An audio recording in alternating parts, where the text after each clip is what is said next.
Dear viewers, this is Jamil Ahmed welcoming you all to this unique cross-cultural discussion dialogue between Bangladesh and USA.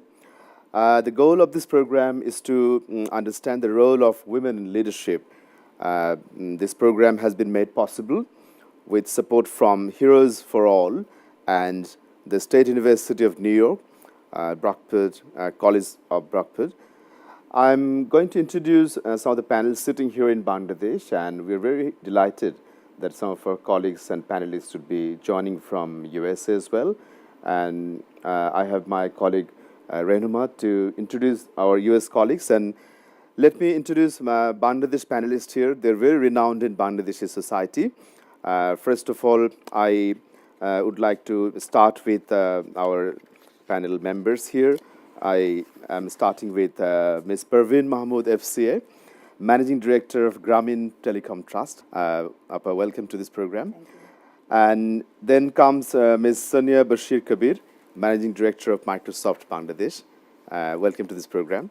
And also, this is Rupali Chaudhary, Managing Director, Barger Paints Bangladesh Limited. And at the same time, may I request our colleague, Dr. Rehnuma, to introduce panelists sitting from USA, kindly. Thank you so much, Jamil Bhai. Hello and Assalamu alaikum and good morning from the College of Brockport. It's a great pleasure to organize this event. And without wasting any time, I would like to introduce the panel. My right, we have the Honorable Mayor of the College of Brockport, Ms. Margie Blackman, co-founder and the Chief Empowerment Officer. I love this position. Chief Empowerment Officer of Strength Edge, and she was she's also the Leadership Development Director at Xerox. And it's my pleasure to have a young leader who is the Vice President of Brockport College Government, Brockport College Student Government. Well, thank you, Dr. Rehnuma, for connecting our resourceful guest speakers from USA, and we'll be very happy to interact some of our issues and concerns regarding the women leadership here. And as I mentioned, the main goal of the program, we thought of, discussing the role of women in different sectors in Bangladesh and USA, and also try to combine our discussion, what are the practical realities we're facing in Bangladesh, and also something we hear from USA, our guest colleagues. Starting with Ms. Perveen Mahmood, sometimes we ask this stereotype regular question that how did you come into this leadership position? Because we know that you are a chartered accountant and also you are leading a renowned company in Bangladesh. So if the young generation would like to follow you or want to learn from you, did you really aspire to be a leader in your childhood or student life? Well, thank you. Thanks for inviting me to this dialogue.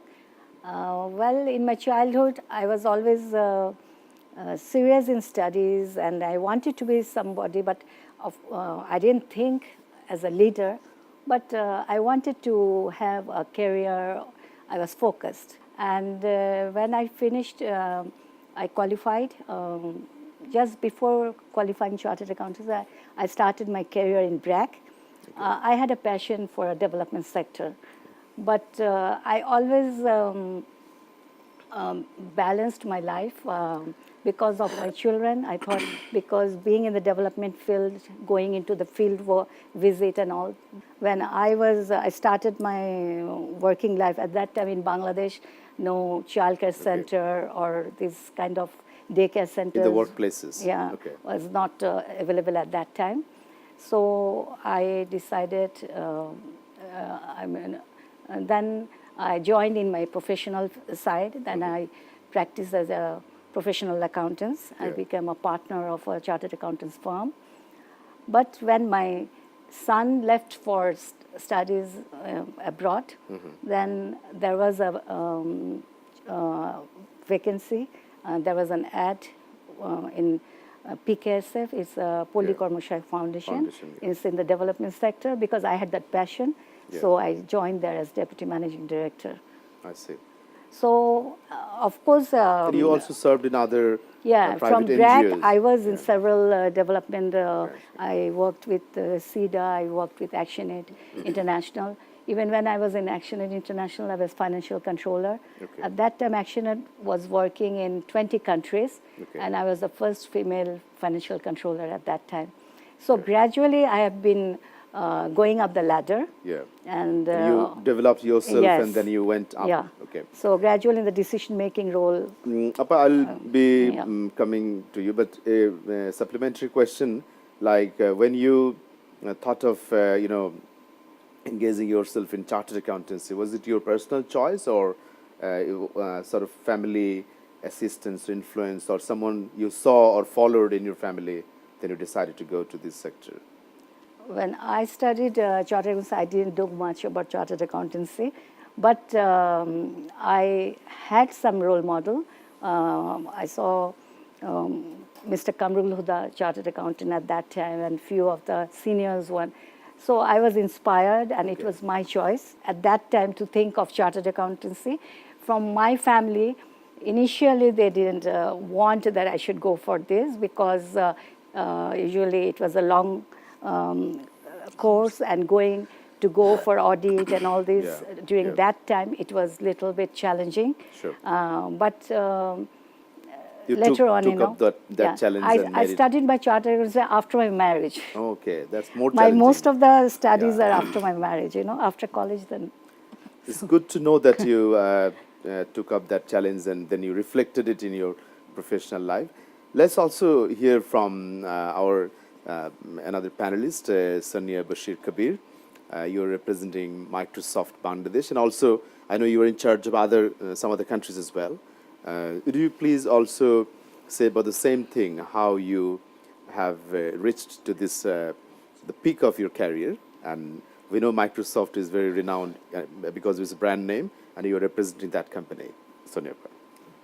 So to me, leadership is not a role, it's more of an attitude where I think of a few things as a leader. One is you own the team, you take responsibility and the risks for yourself and for the company, and then you, when there is credit due, you pass it to the team. So a leader's role is more of an attitude, and I've never sought the role. It's kind of evolved as I've grown, and I think where one of the things that is very important to me when I think of myself and my career is that I view complacency as a disease. I don't think I like to do the same things. I like to challenge myself and take more responsibilities and do what hasn't been done before. And as a woman in technology, especially in Southeast Asia, the challenges are a bit higher because you compete in a man's world. But it is a very rewarding experience to be taking that risk. Okay. And like when the viewers would be interested to know about your story, how, I mean, you have become successful in the sector. What was your sort of education and sort of role model or inspiration in your life? I finished high school and then I got married. So I moved to Silicon Valley where my husband was. And I think the academia there, I have a Bachelor of Science degree and an MBA. But having worked in the Valley, I was exposed to the world of technology. And that is where my passion came for technology. And I worked for high-tech companies in Silicon Valley. I worked there for about 15 years, and I moved back to Bangladesh in 2006. And that is how my career has shaped. Because of the influence of Silicon Valley, I kind of brought it back to Bangladesh. And it was it was a great experience because we have a Digital Bangladesh initiative. So technology is given a lot of importance. And I'd also like people to know that technology does not mean it's not rocket science like you have to be a NASA scientist. Technology is an enabler. It can cut through any vertical from education to health to agriculture. And that's where my passion is, that how can I continue to grow pushing technology in different fields. And my growth has been starting from the Valley and then coming back to Bangladesh. Thank you, Appa. Let's also hear from Rupali Chaudhuri, Managing Director. As I was talking, we see you very much visible in media, newspaper, having partnership with different companies, representing Barger, the renowned company in Bangladesh. How you have become successful in the sector? Actually, I was a happy-go-lucky person when I was young. I never have any dream of becoming, managing director, let alone working for any corporate world. I just wanted to be economically independent. I studied science, and after doing science, actually at that time, now my husband at that time, my friend and my brother, and they said that, you can study MBA. So I didn't have any slightest idea about MBA. Then I studied MBA. I think that's the defining moment. Okay. And after that, I joined an office and a company called Sibagagi. I worked there. And every role I wanted to play, I didn't want to fail. Okay. So studying MBA, I didn't want to fail, fear of failure. And also in the corporate world, I didn't want to fail. So I just wanted to be successful in the role I was given. Okay. So it's a complete evolutionary process. So one step at a time. You gradually developed yourself. Yeah, I just gradually developed. And then one fine morning, I thought that, I can do this job better than any other person. And then, I was offered that role, and I have been working as managing director for the last 10 years. 10 years. Yeah. And I should say a very successful managing director in the Bangladesh sector. And we, as I mentioned, see some success stories of your career. We'll get back to you with some more areas and issues. Let me connect Dr. Rehnuma Karim from US. Would you also reflect some of your ideas and issues with our panelists? Definitely. So the same question as you have heard, like how did you came into this leadership position? I will start with our Honorable Mayor Margie Blackman, and then Norman, and then to Katie. I came into it somewhat accidentally. I never intended to be mayor. I never took a course in political science. I never intended to be in government. But I came out of academia. I was at the college at Brockport for 30 years as a professor of anthropology. I actually got into government in a sense through our urban trees, which I loved. It was something that I loved, and I ended up chairing the village's tree board. And I spent a lot of time before the village board seeing government in action, asking for money for trees, that sort of thing. And a position became available on the village board. I was retired. I ran for it. I won. And then a couple of years later, people said I should run for mayor. And so I did. And I ended up in this position sort of at the end, a kind of an encore career in retirement.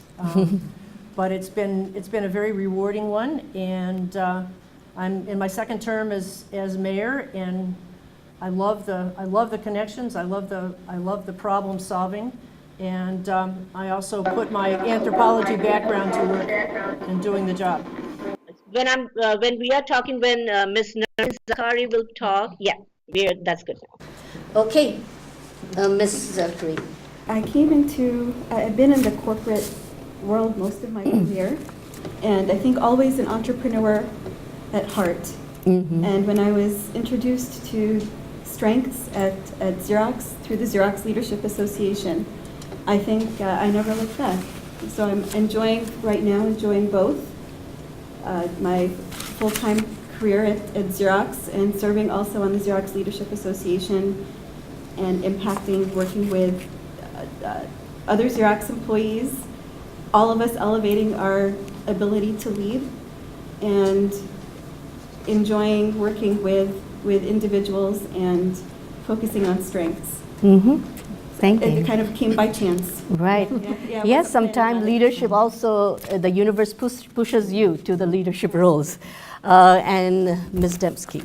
So when I came to college, I wasn't necessarily sure what I was going to do. I'm a political science major, so I took a course on women in government, and it really inspired me to say, why not me? I'm passionate about this. I want to advocate for students, so why not take this next step?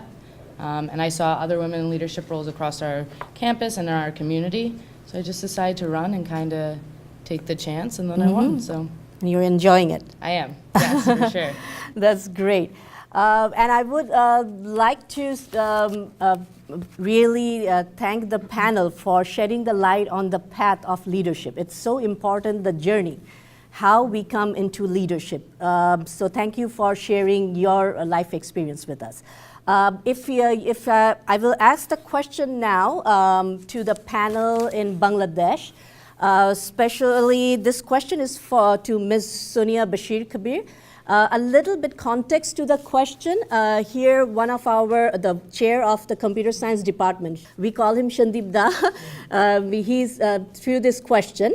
In our college, in the computer science department, we see very few female students and very few female students in engineering and IT. And I think one of my friend and professor in the computer science department, if she will agree that she only have like one or no female student, none. No female student in computer science. What is your perception? How do you see the environment is in this field in Bangladesh? And is there any barriers? If so, what ways can we cross this barrier to motivate young women into these leadership positions in the field of IT? Thank you. That's a very interesting question. So we have the same problem in Bangladesh, and I think it's kind of a global phenomenon, because women don't see technology as a woman-friendly profession. And there are a few reasons for it. One is a little bit of a fear of the sciences, math and physics and engineering. And what we try to do to address that fear is, what I personally try to do is, first we go to schools and we start talking to the girls, especially when they're in the 6th grade or in the 7th grade, to kind of instill the importance of STEM, which is science, technology, engineering, and math, the STEM education, and how it's not really difficult, it's just a state of mind. And the second thing we do is, while they're trying to, while they're in high school and they're debating on which major to pick, we invite them, and this has helped for what we call externships, which is one day in the life of a tech company's CEO or COO or CMO, so a C-level position, and say, come and see one day what we do in our lives. And it's been amazing, because the response has been that it's really not as bad and as fearful as they thought it was. So I think a lot of it has to do with exposing them to what that experience is. So if we kind of expose them to what it really is, and it's not as fearful as their perception is, reality is always different. So that exposure helps eases a little, but it's constant. You have to stay in touch and constantly kind of encourage them. I was wondering to ask you, do you think that women are more in the Department of Engineering in the South Asian region, or in science field now, or than the North America? Because Ms. Sonia Bashir, you have seen the both part of the world. You have been in Silicon Valley for 20 years. You studied here, and now you're in Bangladesh. So do you think that in the comparative analysis, do you have any comparative analysis on this scenario? To be honest, I don't have enough information to answer that question. I would assume it is the same. Yeah, I don't have information to answer. Yeah. We are going to go for a short break, and we are coming back after this break. Please stay with us.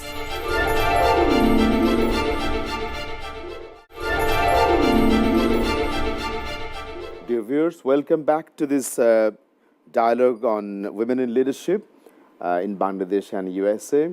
As you know, that we have a member of three-member panel here sitting in Bangladesh, and also we have some colleagues and panelists from USA as well. Our co-presenter, panelist Dr. Rehnuma Karim wanted to ask another question. Would you kindly ask this question to this panelist? Sure. Thank you, Jamil Bhai. Question to the panel. It is open to anybody in the panel there. Growing up in a patriarchal society for many Bangladeshi women, do you think that there are some stereotypes or barriers that can demotivate many young girls to be in this leadership positions? Did you experience any stereotypes or any kind of barrier? If we consider the middle class, urban middle class, I think these stereotypes are disappearing, and parents are understanding the power of empowerment. And basically, the women, they want to work, and actually there is an enabling environment also. So if we look at the garment sector also, so they're in the whole fabric of the employment, they're coming from the village. So the stereotypes, because of the economic pressure, the parents are actually encouraging. So I see there are stereotypes, but that's not as prevalent as it was before. So we see very, I think, light at the end of the tunnel. Okay. Hope, aspiration are Yes, there. yes. Okay. And girls are working in different area.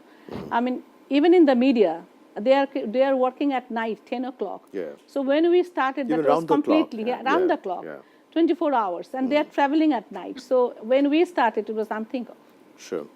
And Sunya Yeah, I'd like also to add a wants comment that yes, I definitely agree with Rupali Appa. We've seen that the women are coming into the workforce, but there's one little element that I see still that needs to change is that even if you're financially independent or if you have a career or a job, your older brother is responsible for you, for the sister, the father is responsible, you take care. So that little shielding needs to also go away Okay. to let the woman or the girl fly fully. To I be think there's a little bit of, self-sufficient and yes. grow. So they are given the freedom to go and work, but still we see in families that the father is responsible for the mother or the brother is responsible for the wife. That little bit of holding back, that is the last thing, the oomph that see. we need to let go. Yeah. You want to add up here? No, I also agree. okay. Now, parents and family and the individuals are also willing to move forward with the career, and because of necessity and also because everybody wants to have her own identity and all. So, but the respect and in the workplace also sometimes is also very- I feel. Though it's changing, but still it's there, sometimes a mindset. The co-workers to accept females in all the roles, especially... In the responsible roles, okay. But these challenges now, women are taking the challenges. So it's not as pronounced as before, but still it's there. Yeah. I see some interest from our audience also. They would like to ask question to the Bangladeshi panelist or in USA. Hi, I am Mahmouda Mannan. So I have a question to the USA panel. My question is, do women leaders need to master more skills than their male counterparts? So I'm asking this question, do women leaders need to master more skills than the male counterpart to rise to those higher level leadership position? So what is any thoughts? I don't have any scientific information on this, but my gut level reaction would be yes. I mean, I think that oftentimes, so we saw it in the last presidential election in the United States, that it was often said that women are judged, held to a higher standard. There are more judgments that are made about them, made about things that you may not necessarily judge men about, the way they dress, and this sort of thing. So, you may take that as just kind of an internalized dictum that, and I think sometimes women do hold themselves to a higher standard because of that. Right. And Katie, do you have any experience? Well, just through my experience in the classes I've taken, we've learned that women have this, in politics, specifically in the United States, women paint this picture of an ideal candidate in their head, and they don't see themselves as that, and men might not necessarily do the same thing. So sometimes it is public perception that holds women back, but also they hold themselves back in that they think they have to be more. And women are asked less if they're interested in running or if they see themselves in these positions. So I think it's really important for us to target those women that we see are really powerful and hold those skills and encourage them to take these. Thank you for your response and another interest from the audience. And I see you are also showing interest to ask a question. So I have a question from the Bangladeshi panelist. So I just wanted to know, is there any competition between men and women in case of leadership? Or Is there any competition between men and women women in leadership? to reach in the leadership position? Yes. Or they are just going on their own way? Or it's happening smoothly? Yes. Any healthy competition you mean? Yes. Okay. Competition is the name of the game. It's the name of the game. Yeah, I mean, it's an open position. So organization normally follows a pyramidal structure.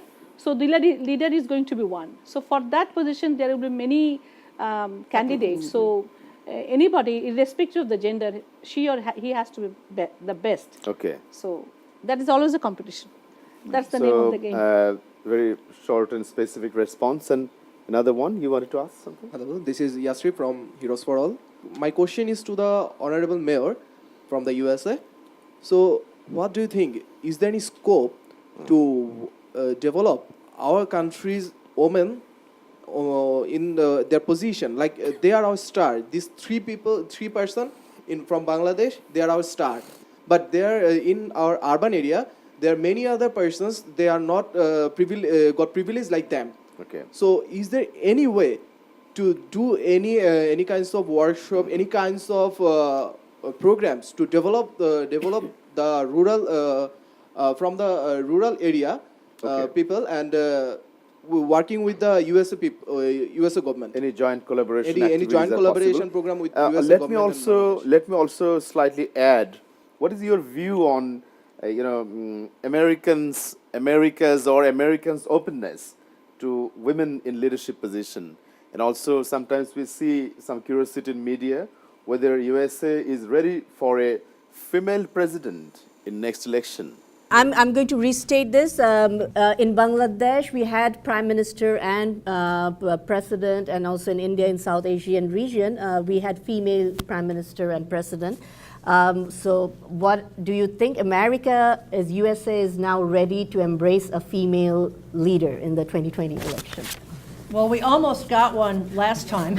So I think we were ready for it in 2016. I think, certainly yes. And if you look at what happened in the midterm elections in the United States, we now have a record number of women in Congress and younger women as well. So I think that's a really important, sign of what's coming. It's taken a long time, but yes, I think we're ready. And also, was a joint collaboration possible in terms of leadership development in Bangladesh, USA? There was another question. Is there a possibility, like there is a lot to learn from South Asian women from South Asia on leadership, and also South Asia can learn a lot in leadership skills from USA. Do you see, like in the future, could there be any kind of like collaborative leadership exchange program to promote leadership all across the world? We are now global citizen, so it's not just women in USA or women in Bangladesh, but women all across the world working together to fix each other's crown. I think that would be a wonderful next step. I was just saying before that one of the things that I went to the conference of New York mayors, which I go to every year, and for the first time they had a forum on encouraging how to get young women into leadership positions in state and local government. I'm going to something in the city of Rochester in April 25th called First Amendment, First Vote, and it's about encouraging high school young women to get into leadership positions. So it seems like it's happening, and an obvious next step would be to do something cross-culturally, globally with this effort, and look to where the successes are in other countries like Bangladesh. Right, definitely. So I will just take the floor and ask a question to the Bangladeshi panel now. Is there any initiative of leadership development in your organizations, the organizations you are leading? So do you take any initiative or mentorship for young women? To encourage them into leadership. Let me start with Ms. Parveen Mahmood. Yeah. Thank you. I am a chartered accountant, and I qualified from the Institute of Chartered Accountants of Bangladesh. And initially, from the ICAB, our institute, after 35 years, first female chartered accountant qualified, and I was the second one. And I became the first female president in 2011. And for a long time, we had only 4 female chartered accountants. But presently, there are many, our number has crossed, it's 120, and many women are studying now chartered accountancy, and we have a women in leadership committee there, and we are encouraging, and also previously also our institute was, we had some projects, and we are inspiring the students, we are going to the universities, and even we have a mentoring program also from our committee, through our committee. And also in South Asian Federation in the SAARC countries, there's a South Asian Federation of Accountants. From SAFA also we have Women Leadership Committee. So there also, presently I am the vice chair. So many initiatives and inspiring roles are happening. Any initiative you want to mention, Appa, regarding women in leadership, any development program? Yeah, so if it's specific to where I work, in my organization, Microsoft, we definitely have mentorship programs. We have initiatives and classes like Lead Like a Woman, and they teach you how to approach leadership, and we do a lot of that. Yeah, in our organization we also do have programs, leadership for all, not specifically or only for women, Okay. but women are actually, they are included. So, but these are human resource development. Yeah, this is a human resource development. Okay. And we also have kind of mentorship program.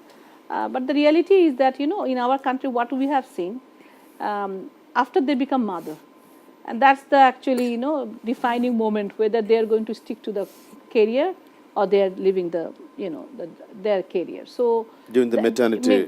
Maternity leave. So period. this is where we are working on. Okay, very interesting interactive dialogue we are having with USA and Bangladesh panelists. And ladies and gentlemen, we will be coming back to this program after this short break. Please stay with us.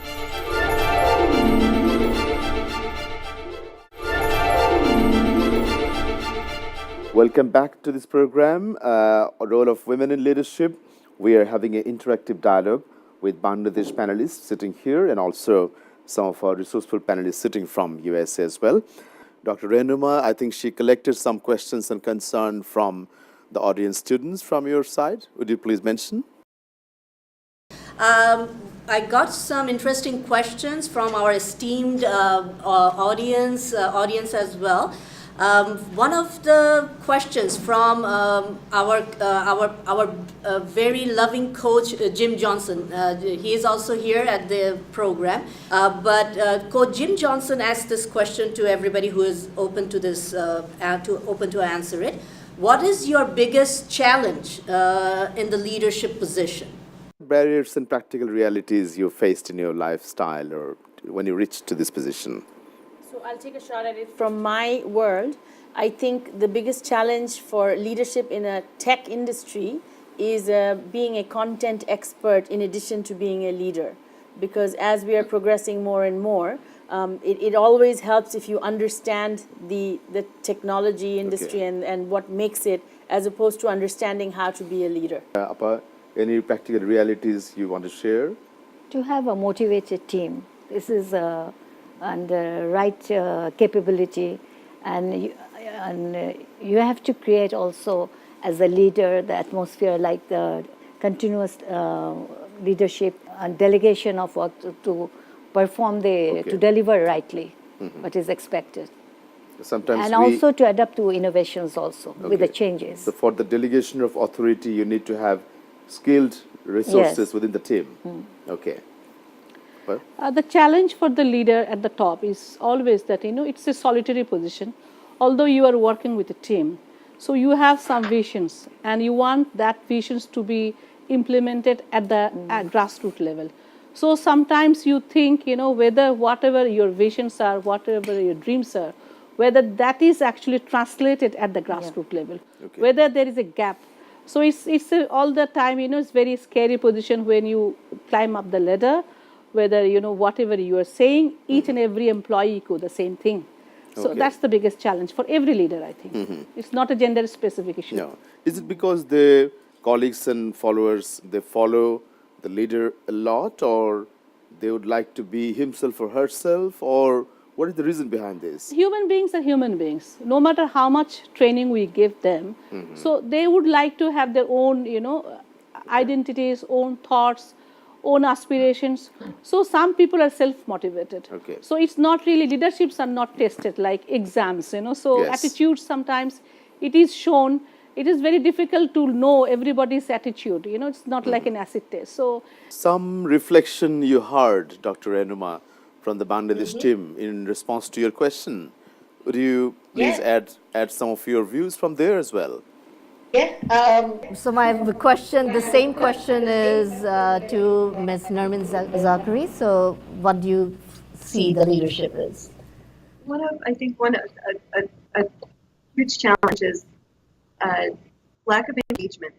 Lack of engagement, right? And we spend a lot of time focusing on, in our performance reviews, weaknesses and lessons learned and what we haven't done yet. When we focus on the weakness, we lose confidence. When we focus on strength, engagement increases. I think that's why I became so passionate. And I agree with Ms. Nermin when she says that we are focusing sometimes too much on the weaknesses. Even as a students, I think you feel that it's the weaknesses that we focus on instead of focusing on where you did good. So if you focus on your strengths slowly, then you start to become better. And also mistakes. Mistakes should be learning opportunities. So every leaders, I think all of you in Bangladesh and all of the leaders here have experienced failure and doing mistakes. But those are the things that should be encouraged. No, but sometime in our culture and also, I don't know, probably in US culture also, challenges, one of the challenges, mistakes are seen as your weakness and you cannot move forward. So along that line, Katie, any challenges that you are facing? So I'm in a unique experience where I am 20 years old and managing a company with over 50 employees and over $1 million budget. That's kind of intimidating prospect. I've never done this before, so my challenge is definitely gaining that life experience to run this type of nonprofit organization that I found myself in. So I'm learning every day, and it's always a challenge, but it's an exciting challenge for sure. Right. And Mayor, I think there are lots of challenges, and I so agree about the learning from one's mistakes, but also being able to admit those mistakes and to admit when you failed and to let others know that you're using it as a learning opportunity. Speaking strictly from being a mayor in local government, I think some of the biggest challenges are things that you have to live with every day, because when you're a mayor of a village like Brockport, this is where everybody, same place where they get up in the morning, they come home to, and it's all the little things that matter to people in a village, and it's all these little challenges that just sort of add up and add up, and you want to make life better for the people in your village, but you're always having to deal with feral cats and trees being cut down and things like this, and it's often the most inconsequential sort of little things that cause the most chaos, that make people the most unhappy. So I think communication is a huge challenge that everybody needs to rise to, and communicating with people in the village about what's going on, listening to people, I think is really important, and doing it not only efficiently and effectively, but doing it in good time, responding to people. That's always a challenge. And segueing to this point, I was wondering, I probably all of us heard the news of the brutal shooting in New Zealand, and we also saw a female leader, the Prime Minister of New Zealand, Ms. Ardern, how she dealt with it. It was compassion, being at their side, and emotional intelligence is one thing that there are researches that showed that women are more emotionally intelligent than men. So do you think, the panel in Bangladesh, that our compassion, our emotional intelligence can be strength to promote more female leaders in the field of leadership positions? Do you think that it's a weakness that we are compassionate, or can it be transformed into strength? Okay, I think we will take responses from three of our panelists, and I've been told that this is going to be their closing remarks as well. So before we go to the panel for closing remarks, and let me connect one of our audience with a question and comments here. Would you please introduce yourself? Hi, I am Shashwati Shaha. My question is to both of the panelists, the Bangladesh and USA. So nowadays we can see that there are so many programs about leadership, specifically women leadership. But when we are talking about women leadership, we girls, we are not permitted to go out of home in our Bangladeshi culture as well as other culture. We can see that. So don't you think there should be some mentoring programs for the parents too, so that they can permit us to go out and so that we can work for the people? Understand. Yeah. Okay. Thank you. During when I was from our Institute of Chartered Accountants of Bangladesh, when we were trying to increase number of students and also who were drop out, to bring them again to back to their studies to finish. In fact, we used to do some workshops with the farms where they were working, their principals, and also we used to meet the parents too. They used to also come, and we used to share with them about their, how they should treat their girls, or allow them to go to their clients or go outside for their audit and all this. Thank you, Apar. Sonia Apar? Yeah, I have two comments as closing. One is to answer the question the lady asked. I definitely think this goes back to the point I made earlier, that parents and older siblings, especially male siblings, need a little bit of mentoring to let the women, be more independent than they are, give them a bit more freedom. And that would change the mindset you mentioned. Yes, the mindset that, they are capable and they should be let free. And to answer Dr. Ranuma's question, compassion definitely is a part of emotional intelligence, but we're seeing that more and more learned behavior for leaders is coming on the word empathy, and that is being emphasized globally for men and women. And I agree with you. I think as women, our instinctive nature is to have compassion, which we as managers would do a bit better, but men are catching up because they're learning a lot about empathy and they're being trained on how to deal with situations. Palipa? Yes, the parental problems are there in terms of actually telling them to let go their daughters. But I think in this case, the state has to also perform in terms of providing them security on the road. And with the metros coming up, the normal transportation, the mass transportation is taking up. So the people, I think parents are going to feel more comfortable. Okay. So that is going to be one. And mentoring is also all the time required. And to about the woman as a leader, I think, yes, as Sonia said, we are actually compassionate. And it is natural with us, and we discuss more about the problem with all the colleagues, and then we come to a consensus. So we are always there to discuss, and in terms of communications also we are better. Okay. So I think men are also catching up. So we can actually utilize this skill to become a better leader. And I would like to tell young girls that don't give up. Okay. Before it is becoming actually the point that you should give up. So don't give up till you try hard and work hard and be relevant. Wrapped up our discussion here. Thank you, Nagorik TV, and thank you, the amazing panel in Bangladesh, for initiating this discussion. And I would like to conclude by asking everybody, I can start with the panel here, any advice to young women who are aspiring to be future leaders? So in few words, could you give some advices? Be yourself. Know who you are. Don't compare yourself to other people. Own the best of who you are, and show up. And I know your strengths, live up to them, I would add to that, seek support from other people, from mentors, from your peers.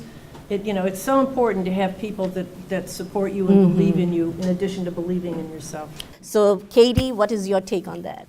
I just say go for it. If you're passionate about something, work hard, obviously, put your all into it, but go for it. There's really nothing holding you back. Right. Thank you. I would also like to thank our panel sitting there, Dr. Renuma and other team members. And we are very delighted to exchange our views and dialogue with you today. And also at the same time, I would like to thank our panel in Bangladesh, very resourceful panel. Thank you very much. Thank you, Nagorik. And also thanks to our audience here, sitting here. You asked questions and interacted with us. Ladies and gentlemen, dear viewers, we would like to close our program here today.